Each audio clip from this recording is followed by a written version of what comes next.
So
yung mga par, naka-break na tayo ngayon. Kakatapos ko lang kumain. Ang ulam ay fried chicken tsaka kangkong adobo. Sarap. Hindi ko na na-videoan yung pagkain ko kanina mga par kasi medyo mabilisan.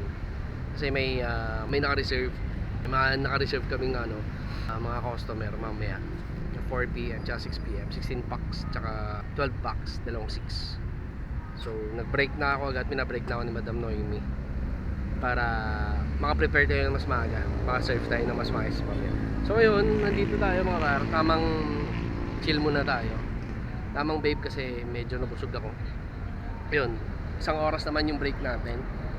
So kahit dito, stay tayo dito kahit mga 15 minutes. Yan, tamang relax. Tapos babalik tayo dun sa loob para kahit pa paano baka makaidlip tayo.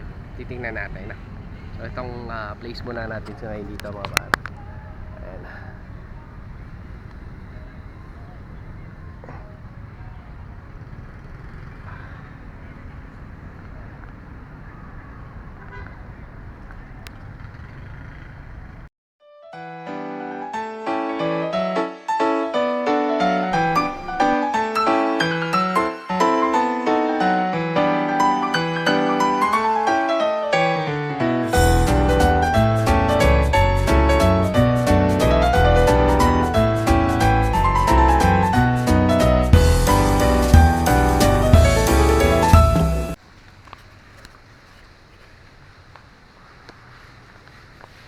So yung mga par, kaka-out lang natin.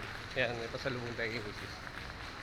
Late na tayo naka-out, gawa ng may inayos si Madam Noemi dun sa post. So may mga in-update. So late tayo naka-out. Pero okay lang. May pasalubong naman tayo kay misis. Kakarating lang natin mga par. So kakain lang tayo. Tapos pahinga na tayo. Pagod.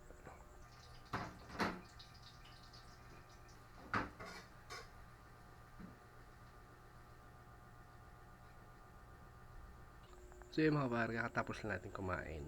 So kakape lang tayo para pamparelax.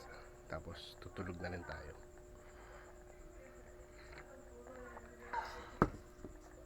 Hanggang dito na lang mga par. Maraming salamat sa pagsama sa akin sa isang buong maghapon ko. Peace out. Thank you so much.